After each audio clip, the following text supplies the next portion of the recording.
Hello, this is Team Fairness, Church of Fairness, Way of Fairness.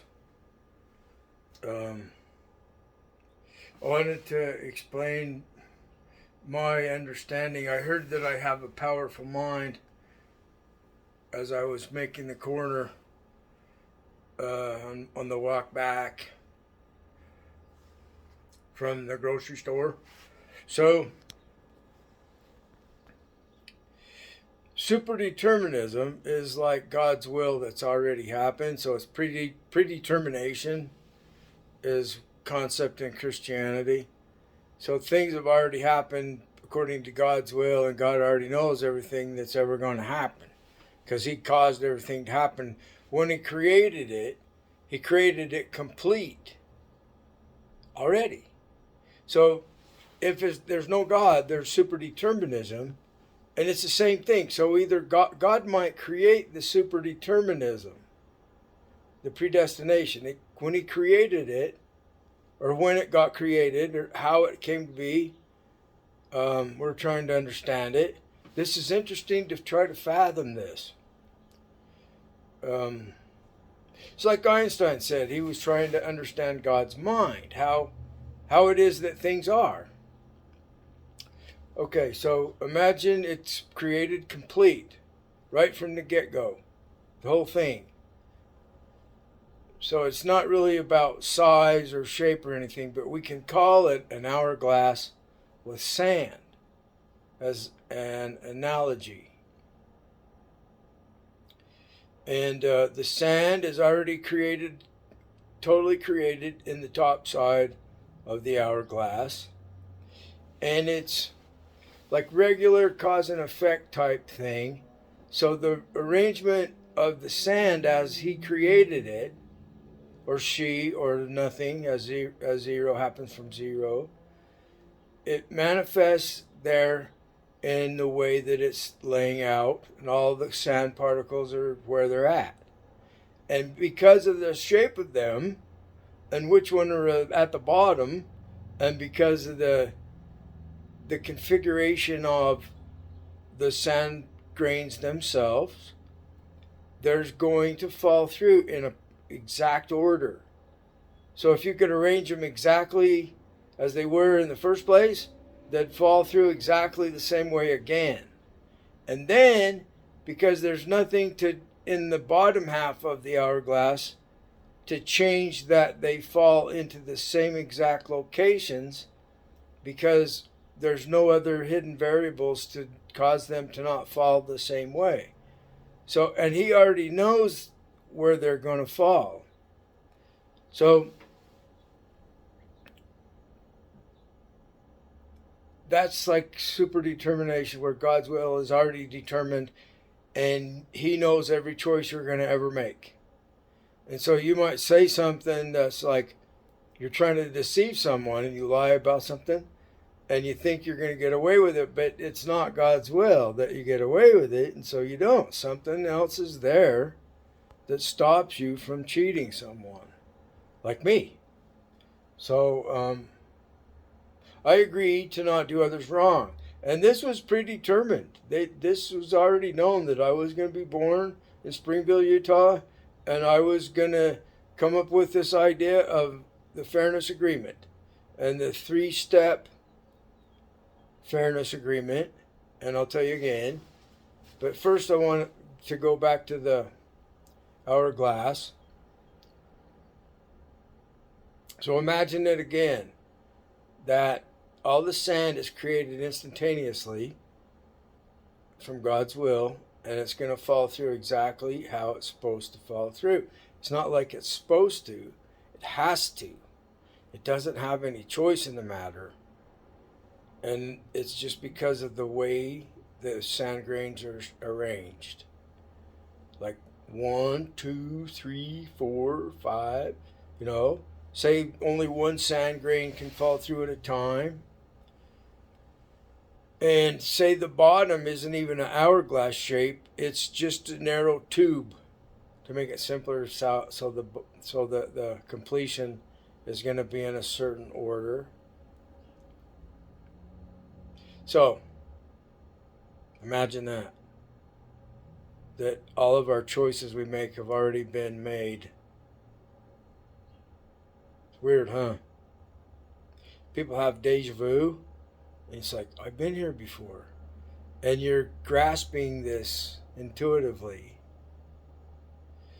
Now, if you're afraid of this, being stuck in this, I went through that years ago, and I was really afraid of this order would trap me in it. I'd be trapped in this order, and it was getting narrower and narrower. It was like going into a cone where there was no future ahead. It was like going into a tunnel that had no outlet. There was no escape. It was like being caught in a prison cell, for example. And so I was really nervous. I was feeling eternal hell back then in this dream. That's what it would be if there was no way through it. It's like you can't go back. You're going to go forward in time. And so once we got started, and I was afraid of the FBI taking over, and the cell phone towers were just being constructed, and I thought they had something to do with us being captured. Maybe it's by aliens captured, like we're ants they capture in their ant farm.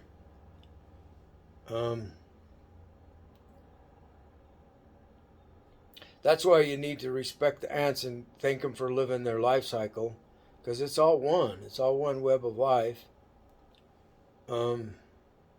Sometimes I don't step on them. If I have a choice, I don't step on insects. I step beside them.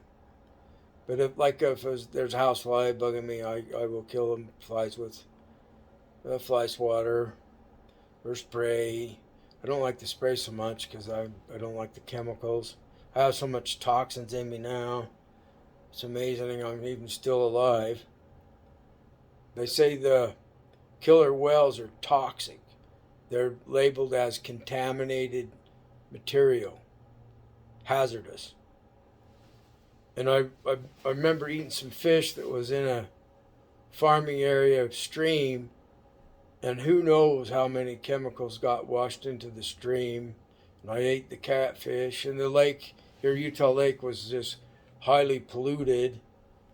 It used to have, I think they were called Bonneville cutthroat, and I think they're all extinct. They were large trout, cutthroat trout. And they became extinct first. They planted largemouth bass in it, and there was so many. The water was clear. Once the wind stopped, the water would go clear again. It doesn't go clear ever now. It always stays turbid. There was largemouth bass. See, I'm having trouble with my nerve connections in my brain. It's called white matter. See, what's the next word? I don't see what I mean. White matter disease. So there's other types of senility that affect the gray matter, the brain cells themselves. And this white matter disease is really common. People over 60, half of them have it starting, if you're over 60.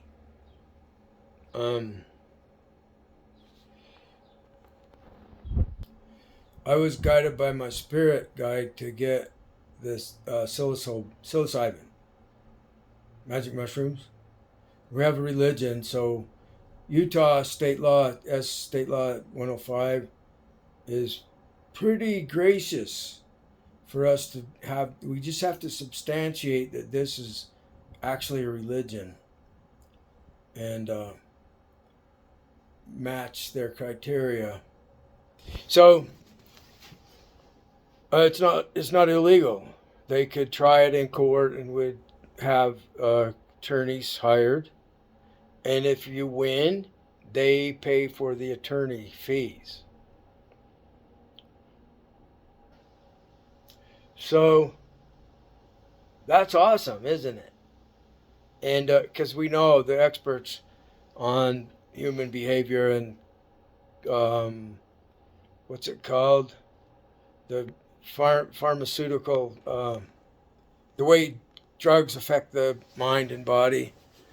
I don't remember the word. But when I'm having, I microdose so I don't feel anything, but it's enough. I take it like every 4 hours, a very low dose where I don't feel it. So I keep a level of serotonin higher. And I don't know why, but when I have that chemical, that drug, I can remember my childhood where everybody lived, and it's like, wow, this is like how I used to be. I can remember stuff.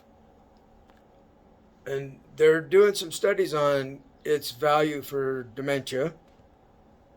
And it looks like it's valuable. In my experience, it is very valuable in this regard for long-term memory. I'm not sure about short-term.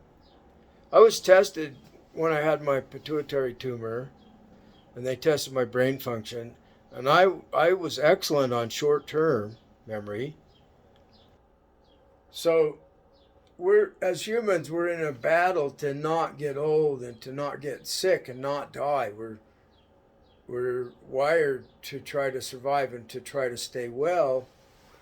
And so I've communicated with my star people, non-human, extraterrestrial, and they do occasionally heal people from cancer, and they occasionally give people cerebral hemorrhages and kill them.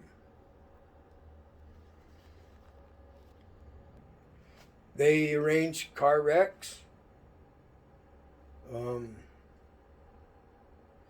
They are the weather. They are the weather. And see, as humans, we're the earth, so we are the weather. So this is the path to understanding the source and to learn how to control, with their help, to control things, because they can control. So they're controlling the future, how the future plays out. So imagine that here again, God created the whole thing instantly, and He created them to be here at Earth and controlling where the sand particles go. The days of our lives. They used to have a soap opera. These are the days of our lives, and they show a hourglass with the sand ticking through the bottleneck. Our days are one by one. They're going behind us into the past. So this was really quite an experience I just had, where I heard several minds copying every thought about this. It's created complete in the first place, and they copied my every thought. And then the drivers going by around the corner were like all happy and smiling that I'm here thinking these thoughts. It seems like, oh, this is for me, because I'm here that this is happening. So I just said something accidentally, which they already knew I'd say, and it was that they're going behind us into the past. The days of our lives are now in the past. And it's like there's some of us that are going into the past. Maybe. I don't know how that is. Like the way things used to be before we had modern day technology. I don't know. I don't care. It's not my problem. I've already accepted my fate, and because I've agreed to stop doing other people wrong, it's a wonderful destiny that I have.